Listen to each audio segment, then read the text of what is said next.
गुरु ने आपको सुना सुनाकर काल की नगरी से निकालकर उस सतपथ के रास्ते पर लाके खड़ा किया, जहां से तुम्हारी जीवात्मा जाकर अपने मालिक का दीदार करेगी, अपने सच्चे घर मंडल मुकाम को जाएगी, पहुंचेगी। इसके लिए आपको संदेश दिया गया था, लेकिन वो तो आज सब भूल गए, सब आप भूल गए। तुम्हारे पास अपने हित की, अपने भले की, अपने कल्याण की, अपने उद्धार की कोई बात आपने नहीं। आपने अपना कितना भारी आध्यात्मिक नुकसान किया, जिस नुकसान की पूर्ति रुपए पैसे से आप नहीं करते, और कोई आपको कुछ दे भी नहीं सकता। तुम दुनिया में कहीं चले जाओ, आपको कुछ नहीं को दे सकता, क्योंकि यहां तुमसे लेने वाले बैठे, देने वाले नहीं बैठे। कई मंदिर में, मस्जिद में, गिरजाघर, गुरुद्वारों में, तीर्थ में, मूर्त में, पानी में, कहीं आप चले जाओ, सब लेने वाले बैठे, देने वाला कोई। तो तुमने कभी ये नहीं सोचा कि हमको कौन देगा? ऐसा कौन समृद्धदाता दयालु तो हम सबको देगा, और वो देगा जो यहाँ कोई नहीं दे सकता। क्या कभी आपने ऐसा सोचा, ऐसा समझा कभी कुछ? फिर तुम्हारा ये मथुरा जाने का, सत्संग सुनने का, दर्शन करने का, सेवा करने का, सेवा देने का, गुरु के वचनों का प्रचार करने का, गुरु से नामदान लेकर सुमरन ध्यान भजन करने का क्या मतलब निकला? तुम्हारे लिए सब झूठ, सब धोखा हो। और बाबा जी ने इसी धोखे से बचने के लिए पहले ही आपको इशारा कर दिया था, लेकिन आप वो भी भूल गए हो। तो जरा सुन लीजिए, उसी को आप सुन लीजिए। सत्संग कल से प्रारंभ करूंगा, जो प्रेमी आ रहे हैं वो भी आ जाएं और सबको संदेश हो जाए। आज तो मैं आपसे पूछने ही आया हूँ और कुछ बताने आया हूँ। जो आप भूल गए हो उसी को याद कर लो, तो तुम्हारी अभी बिगड़ी नहीं है, अभी बन सकती। अगर अब की बार चूक गए तो फिर 84 का, फिर 4 खान 84 लाल नरकों की योनियों से यहाँ कोई आपको बचाने वाला नहीं है। फिर आप नरकों की तैयारी कर लीजिए। नहीं मानो तो उसका परिणाम तो यही है। तो बाबा जी ने इसीलिए सब पहले ही बता दिया, क्योंकि उनका काम सृष्टि में अनोखा, जो यहाँ कभी किसी ने किया नहीं, और ये नाम कभी यहाँ आया नहीं, किसी ने प्रचार कराया नहीं। जय गुरुदेव नाम का प्रचार किसी ने नहीं किया। हमारा इतिहास बता रहा 3 युगों का।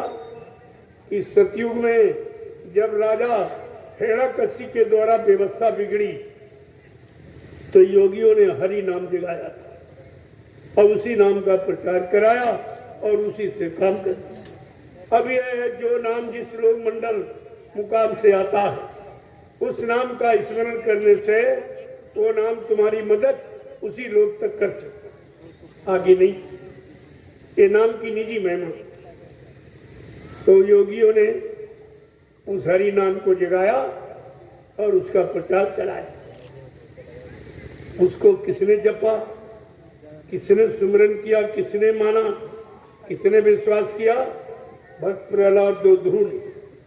गोस्वामी जी महाराज ने बड़े साफ शब्दों में रामचरितमानस में लिखा कि हरि नाम की महिमा किसने जानी और किसने उसका लाभ प्राप्त किया।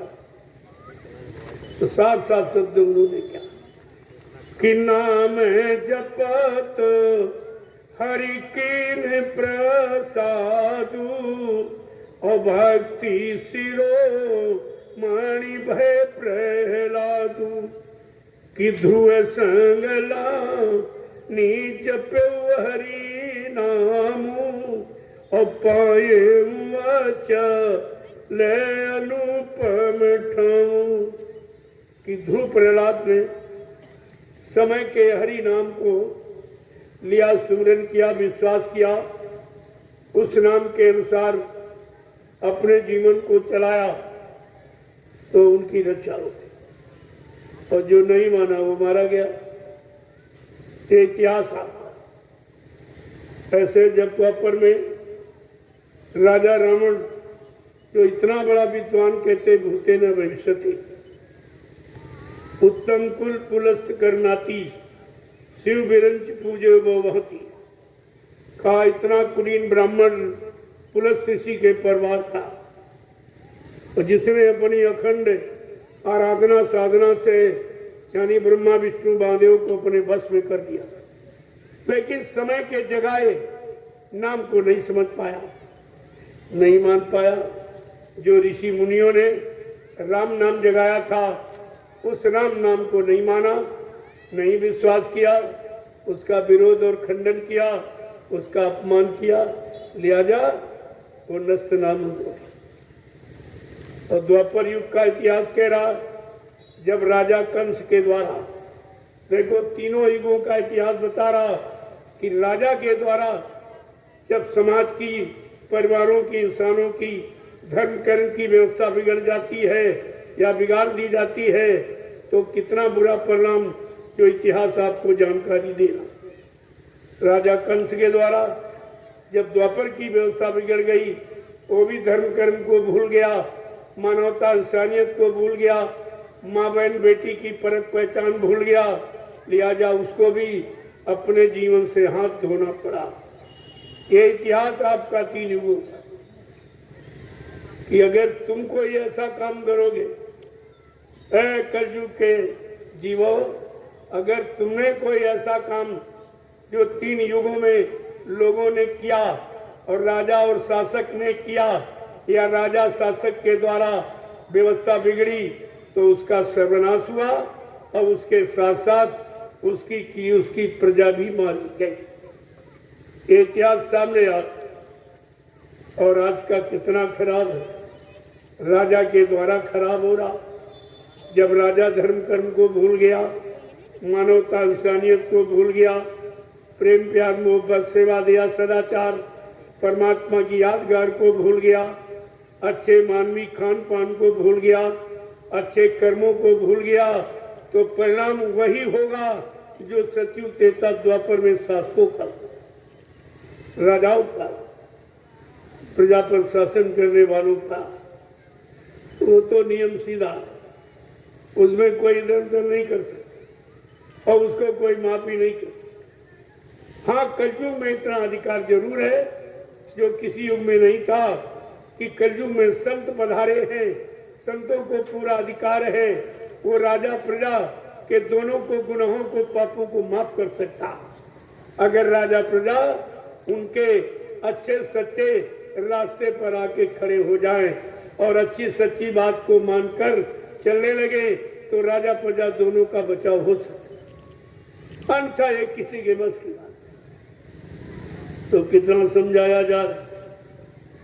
अब वही विनाशकारी विपरीत बुद्धि, जब जिनके पापों का घड़ा भर गया, स्वार्थ लोभ लालच का घड़ा भर गया है, तो फूटेगा, और फूटेगा तो विनाश की ज्वाला निकलेगी। उससे क्या निकलेगी? विनाश की ज्वाला, जो न अपने आप को बचा पाएंगे, न अपनी प्रजा को बचा पाएंगे।